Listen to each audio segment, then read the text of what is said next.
Bolivian বিপ্লবের দুর্ভেদ্য দুর্গে হানা দিয়ে যাকে সুরক্ষিত প্রাসাদ থেকে তুলে নিয়ে যাওয়া হয়েছিল, তিনি কি জানতেন তার পাশে বসে থাকা ছায়াই আসলে ভিনদেশি শিকারীর চোখ হয়ে কাজ করেছিল?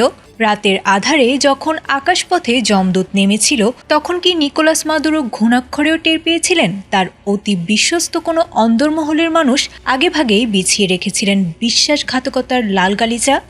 ভেনেজুয়েলার রাজপথে এখন একটাই গুঞ্জন, কে সেই মির্জাফর, যার এক ইশারায় পুরো কারাকাস এখন ওয়াশিংটনের পকেটে?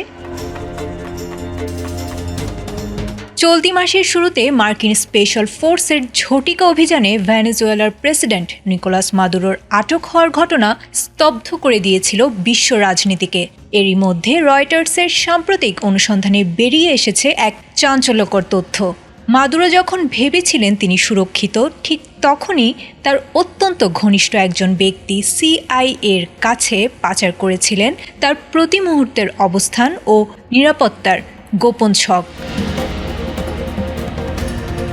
তবে এই রহস্যের জালে সবচেয়ে বড় নাম হিসেবে উঠে এসেছে ভেনেজুয়েলার দ্বিতীয় ক্ষমতাধর ব্যক্তি এবং স্বরাষ্ট্রমন্ত্রী দিওসদাদো কাবেলোর নাম। অভিযোগ উঠেছে, ডোনাল্ড ট্রাম্প ক্ষমতায় ফেরার পর থেকেই কাবেলোর সঙ্গে পর্দার আড়ালে নিয়মিত যোগাযোগ রেখেছিল মার্কিন প্রশাসন। যে মাদক পাচার মামলায় মাদুরোকে গ্রেপ্তার করা হয়েছিল, সেই একই মামলায় কাবেলোর মাথায় $2.5 কোটি পুরস্কার ঘোষণা করা থাকলেও রহস্যজনকভাবে অভিযানে তাকে স্পর্শ করেনি মার্কিন বাহিনী। বিশ্লেষকদের মতে, ভেনেজুয়েলার বিশালাকার তেল সম্পদ নিয়ন্ত্রণ এবং দেশটির অভ্যন্তরীণ স্থিতিশীলতা বজায় রাখতে কাবেলোকে আপাতত তাস হিসেবে ব্যবহার করছে যুক্তরাষ্ট্র। অন্তর্বর্তী প্রেসিডেন্ট ডেলসি রদ্রিগেজের গদি রক্ষা করতে কাবেলোর নিয়ন্ত্রণে থাকা দুর্ধর্ষ কোলেকটিভো মিলিশিয়া ও গোয়েন্দা বাহিনীকে শান্ত রাখাই ওয়াশিংটনের বর্তমান কৌশল।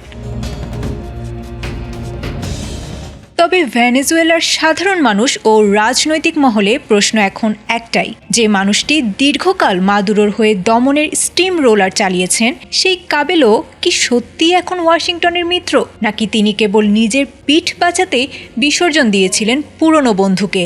রহস্যের এই মেঘ আপাতত কাটছে না, বরং কাবেলোর প্রতিটি পদক্ষেপে ঘনীভূত হয়েছে নতুন এক অনিশ্চয়তা। আয়েশা আক্তার, এটিএন বাংলা।